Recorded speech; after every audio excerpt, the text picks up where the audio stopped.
star so bright. Pull your hat down, make sure your cinch is tight.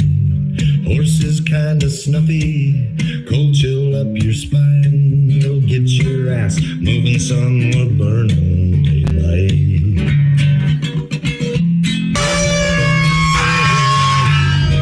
Howdy there, I'm Matt McKinley and we're burning daylight. In the saddle till the job's done right.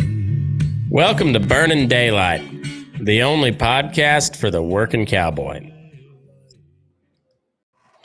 Well, howdy there, daylight burners. Happy Friday. We did it. We made it through. It's warming up here. Cattle market's been depends on what you're looking at. Anyway, this is the Friggin Farm and Ranch Report for Friday, May 8th, 2026. I'm Matt McKinley, your host. I'm coming from you from Yerington, Nevada. We got 5 days, one rope, and a whole lot of leverage, and a board that finally blinked. We started Monday with cash still wearing the crown and feed still high, and we end Friday with the crown a little crooked. The ration is still real mean, and the diesel pump laughing at us. The DOJ is finally saying out loud what every cow-calf operator has been muttering for 10 years. Buckle in. Let's wrap this bitch up for the week, huh? Okay. Let's take a look. All right, markets first. Live cattle, June live cattle, 22. Let's start that over. June live cattle ended at 248.90. That was down on the day, about $1.20, I believe. Roughly $4 on the week. August feeders at 364.22, and they lost about $8 across the week. June lean hogs, they closed out at 98.825. That was off about a half a cent. June was down 265 on the week. The July corn at 467.5 on Thursday. July beans 11.92 and 3/4, it looks like. July Kansas City wheat near 612. Tuesday, Wednesday, we printed all-time records on fed cattle. Cash worked from 250 to 252 early in the week, up to 256 to 258 by midweek, with the northern dressed printing at 402. By Thursday, futures rolled pretty hard. June live down 342. August feeders down 687, and Friday kind of confirmed the soft tape. So that's just saying that the cattle are worth a lot of money, but the futures contract is still trying to doubt the outcome, or I think it's like a delusional thing. They're just like they're trying to will it into being cheaper, and it's just not happening because the cattle aren't there. All right. Next one we got.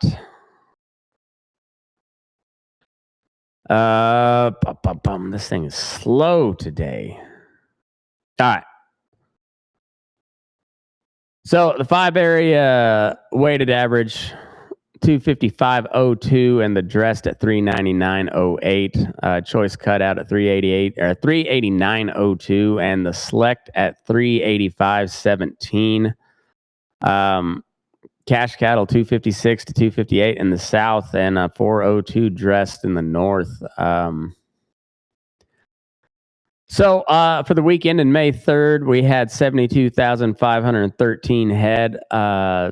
Live steers at 255.02, dress steers 399.08. That's like record money. The cash on the southern, like I said, on the southern end, 256, 258. Northern dressed mostly 402, $2 to $3 over the prior week. And the select bled pretty hard on as far as the choice select spread.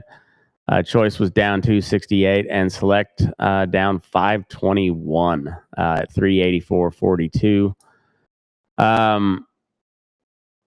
So the choice did claw back.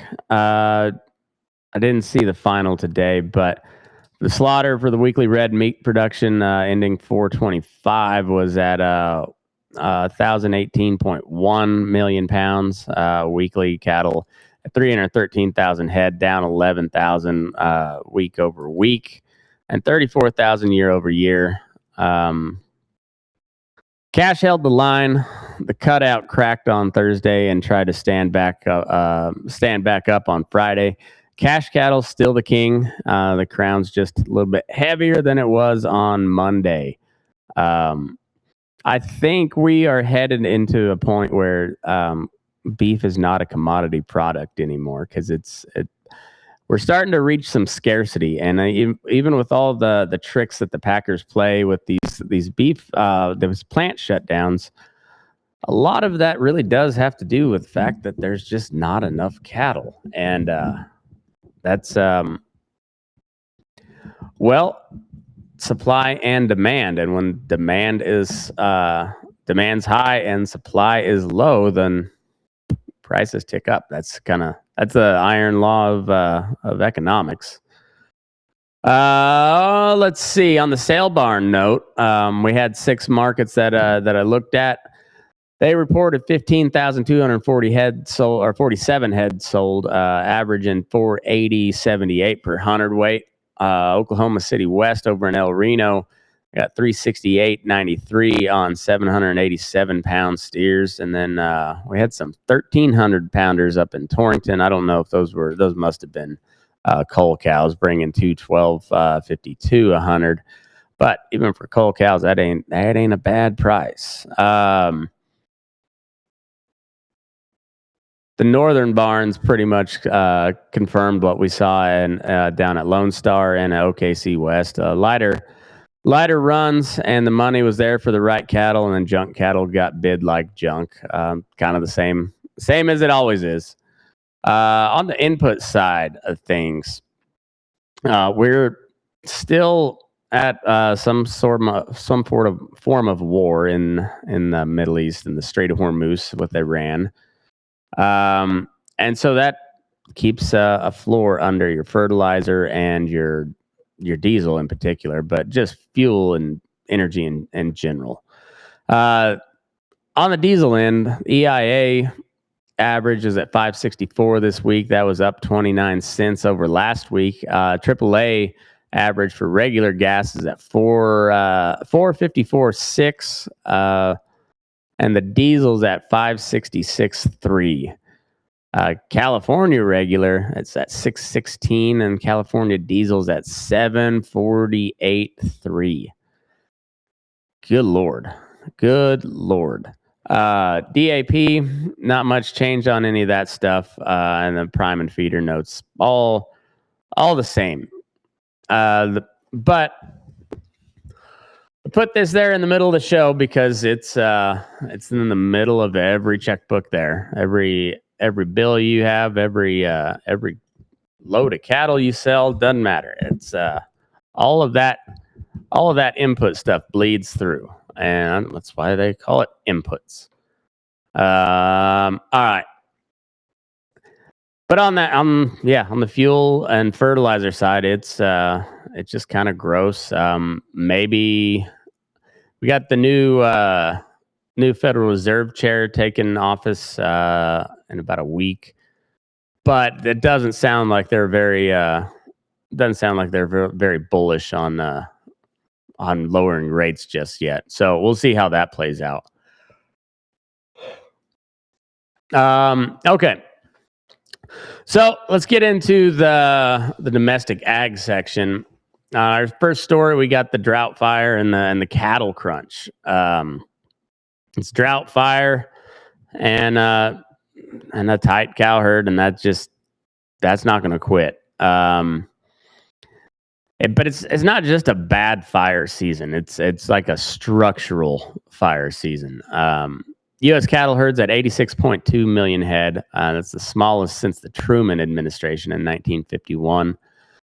Beef cow herds at 27.6 million. That's the lowest since 1961. That was right before JFK took office. Or was it 62 he was elected? I think so. Maybe now 72 was an election, and so 20 years before that'd be 52. So 52, 56, 60. So I guess JFK would have been in office at that point. Maybe so. I don't know. I have to look. Hold on. I've got a chat bot. I got a research assistant right here. And we'll see what they have to say. When was JFK president?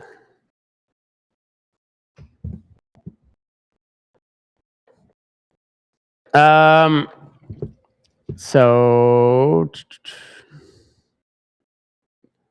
he assumed office 61. Yeah. So the overall cow herd's the lowest since Truman, and the beef cattle herd's the lowest since JFK. Nebraska pastures are 4% good to excellent. That's the worst in the country. And over 1.1 million acres burned across the high plains by late March. The Morrill fire alone at 643,074 acres, the largest single wildfire in Nebraska history. I mean, kind of sit on that. You know, these climate alarmists and all that they like to talk about these unprecedented, but this is an unprecedented situation. I mean, there's been fires, but this is the biggest one that they've had since Nebraska's been a state. Cottonwood Road, the Road 203 and Anderson Bridge fires in Nebraska alone charred over 820,000 acres, 35,000 head plus cows displaced. And the Ranger Road mega fire at 285,000 acres in the Oklahoma Panhandle in South Kansas. Lavender and 8-Ball in the Texas Panhandle. And now we got the GOS drought monitor as of yesterday. Got 50.9% of the country in moderate drought or worse. That was down a hair from last week, so we did get south got a little bit of rain, but the Southern Plains D3 extreme drought, the Southern Plains D3 drought, extreme drought has expanded, and roughly 63% of U.S. cattle, of the U.S. cattle herd is in a drought area. Record prices on paper don't put grass under your cattle's feet, so the rebuild window isn't really opening yet. My script says it's slamming shut. And I don't know about all that. It's on a delay for sure. But that Nebraska deal's that's a big thing, and it's not. I've been harping on it a lot, and partially because I do have a pretty good jag of listeners in the Nebraska and like Dakotas, Wyoming area.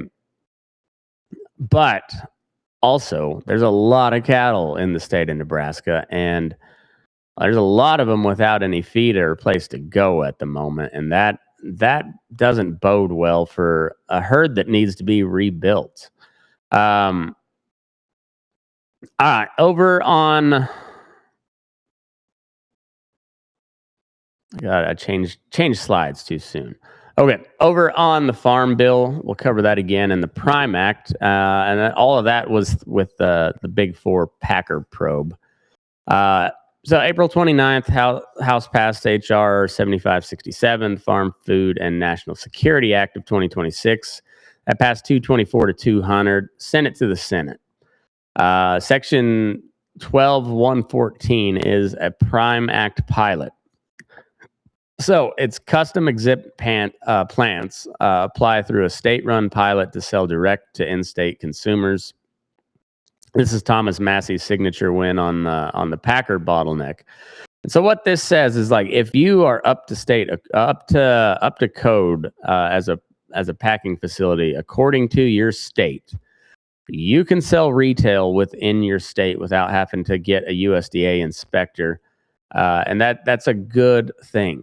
Because a lot of times the state inspectors, the state regulations are just as well. They have to be just as onerous as the federal regulations, but a lot of times they're even better. But all that being said is, like, Well, if the plant is safe to butcher food for custom or butcher animals for custom use, why the hell can't it be sold retail? It's the same thing. Um, it's being consumed safely, then it should be able to be sold no problem. So this is a really, it seems like a common sense thing if you think about it, but a lot of money in the beef business, always has been, and not so much in the cattle business, but the beef business is buku money. And I can tell you from the experience that I have working in around the packing plant, and that was a very brief stint, but also the research that I've done on the history of it, which I'm still working on that series. Don't worry, got a lot of life took a little sidetrack for me, so I'm behind on that, but I'm getting to it. Don't you worry. All right. So on the news this week is the DOJ has confirmed an antitrust investigation into the Big Four: Tyson, Cargill, JBS USA, and National Beef, who is owned by Friggin International, which is also Brazilian owned. So JBS and National Beef, roughly 85% of the U.S. fed cattle market flows through those four packers. The Justice Department is actively soliciting whistleblowers, so that's not a press conference. That is prosecutors hopefully looking for some documents. I asked Monday whether this thing was real or another swamp special, and the Friday answer is it did get realer, but investigation opened and indictment filed or laws passed are two completely different beasts, and those Packers, those boys got their hooks in deep there in DC, especially when you look at the ag state senators in particular, like and like packing. So Arkansas, it's a huge ag state. Tyson, Walmart, all centered in all headquartered in Arkansas. A lot of cattle through there, a lot of hogs, a lot of poultry. And yeah, every one of those elected representatives from the state of Arkansas, whether they be in the House or the Senate, all of them pretty much are bankrolled by the big packing plants and just big ag in general. So we'll continue to watch that, and hopefully something comes of it.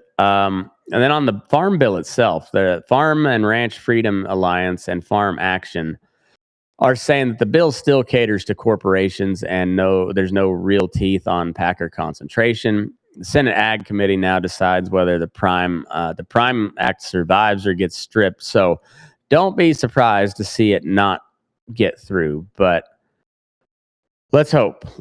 So call your representatives if this is something that makes a big deal to you, which it should if you're in the cattle business. Contact your senators, contact your representatives, and say, "Hey, don't let them pull this out of there. We're bleeding out here, and we need another outlet to go to besides these four giant assholes that are trying to run us out of business. I try to just get the cattle from us for free. So call your congressman, call your senator, let them know that this is a big thing for you. Especially if they're Republicans, tell them that, like, hey, Donald Trump said he was going to do this shit for us, and you guys are not. You guys are dragging your feet. And I don't know, it might work. You never know. It's not going to hurt. All right, on the drought side of things, let's also talk about some water. You guys know I like talking about water wars. I come by it honestly, but we got some pretty big ones here. And it's so on May 2nd, the lower basin states, that's California, Arizona, and here in Nevada, agreed to a tentative Colorado River cutback. So 3.2 million additional acre feet through 2028 will be cut back. Arizona and Nevada took the largest amounts of the cutback. And then the upper basin, that's Colorado, Utah, Wyoming, and New Mexico, still won't agree to mandatory cuts. Lake Mead and Lake Powell are sitting at just over a third capacity, and operating rules expire at the end of 2026. So I don't know exactly what all that means. I know that it's the Colorado River is like, that whole thing's a mess. It's been a fight for a long time, and I don't know a real good solution of it. Now, on the Nevada local side of things, so Nevada Voluntary Water Rights Retirement Program, that's Assembly Bill 104 and Senate Bill 36. That was signed by Governor Lombardo in June 2025, lets the state buy your groundwater rights and permanently retire them. And the bigger one is NRS 533087. That's the vested water rights in Nevada. Pre-1905 on springs and streams, and pre-1913 on artesian wells. Pre-1939 on groundwater. Water must be formally filed with the Nevada State Engineer by December 31st, 2027. Miss the deadline and your claim is deemed abandoned. That's your granddaddy's water rights. Your great-granddaddy's water rights are gone. So it's not voluntary. It's a paperwork ambush, but get it done. No matter how much of a pain in the ass it is, because without the water, you're dead. Your operation is dead, or you're going to have to buy your water, and that's not great. Not great. All right, let's kick it over to the war reel real quick. So what do we got here? We got the UN. This all ties into the fertilizer bill and the diesel pump price that we talked about earlier. But so Strait of Hormuz disruptions on choking fertilizer, sulfur, oil, and natural gas shipments is really causing a big it's causing a big hassle. So the UN FAO, I don't know what that stands for, but the director, his name is QU, isn't it? Just QU, and Dongyu says, and this is a direct quote: if fertilizers do not arrive on time, yields are reduced regardless of what happens later. And then he signaled tighten global food supplies into 2027. So while this fertilizer stuff and diesel really affects us a lot here domestically, but also for the global food production, don't be surprised if you hear some whispers about famine throughout the world in the coming months due to some of this stuff. All right, so okay, and so then the Senate Ag hearing is going to be on Tuesday, May 12th. The perspectives on the fertilizer industry, ensuring a stable and affordable supply for American producers. Well, we got DAP that's up $14 a ton. Urea's up $8 a ton. EIA diesel's up 29 cents this week, and AAA average on regular gas is up 25 cents on that's 2 straight weeks running. Geopolitics is already in your tank and in your planter, in your fuel truck, or in your feed truck. It's everywhere. So let's hope they get this deal figured out sooner rather than later. Trump's talked a big game on it yet, but I don't see a whole lot of movement. We'll see. All right, let's close it out. On this day in history, on May 8th, 1945, it's VE Day, Victory in Europe.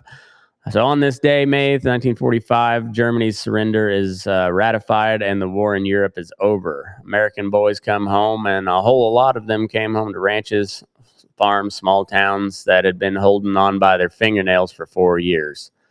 The post-war generation built rural America with GI loans, surplus equipment, and stubbornness only the greatest generation could muster.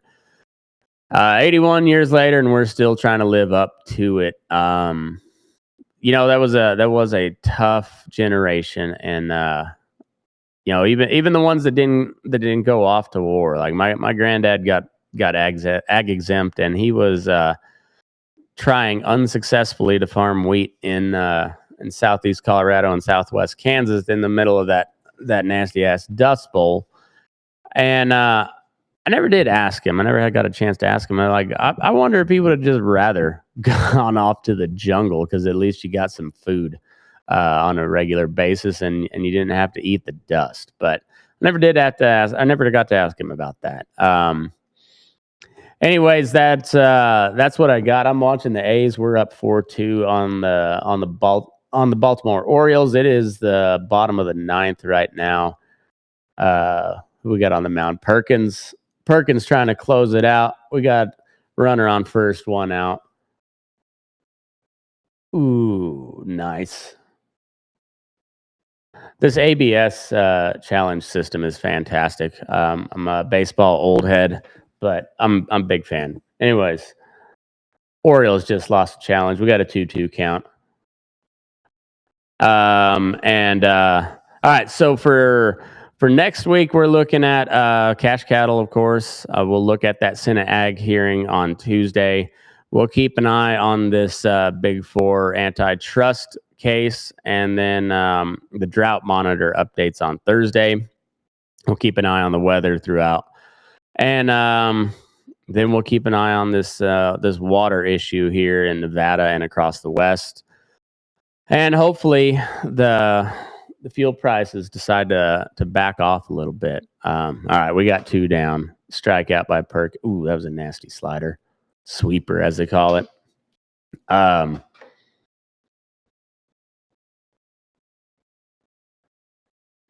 Yeah, so this is what we're watching next week. Is there going to be any fuel relief? Is the beef cutout? Can the wholesale support the bids on the live cattle? Like I said, at some point, beef is not going to be a commodity product. It's going to be kind of a specialty product, until we get our herd numbers back in, or they start to import a shitload of beef, or open that southern border. But that doesn't look like it's going to happen anytime soon. Like they're pretty serious about keeping that screw worm over there, and I don't blame them. I'm okay with that. The weather, of course, always going to take a look at that, and then we'll check out any movement on the farm bill. We'll keep an eye on it, make sure they don't try to strip out that Prime Act and pull a fast one. But we'll see how all that goes. Orioles are down to their last strike. They got a runner in scoring position, but it's a 1-2 count. And let's see if we can close it out here on air while we're watching. Almost got him to swing on a nasty slider.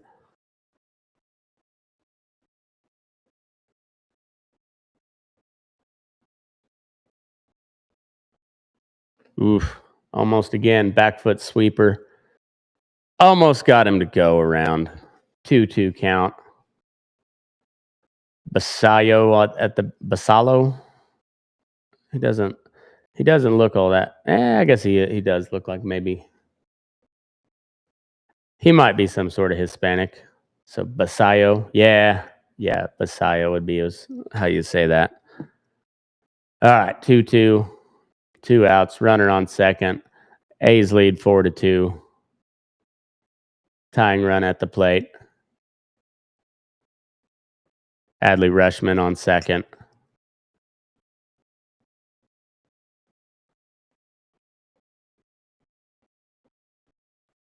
Stretch. And the pitch. Oh, that'll score. Single up the middle. Rushman will score from second. All right.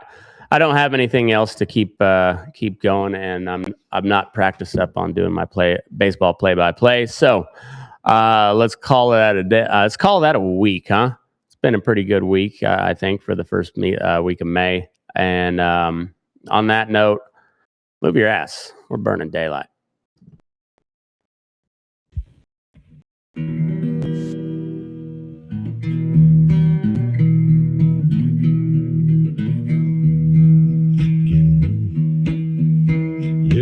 rise up in the morning beneath the stars so bright. Pull your hat down, make sure your cinch is tight. Horses kinda snuffy, cold chill up your spine. They'll get your ass moving, son, we're burning daylight. Burning daylight. Burning daylight. In the saddle till the job's done right. Burning daylight. Well, life is just a gather, and you won't catch 'em all. But when you ride through the gate, make sure you sit up tall. I can see the horizon, it's looking pretty bright. Well, get your ass moving, son, we're burning daylight. Burning daylight. Burning daylight. In the saddle till the job's done right.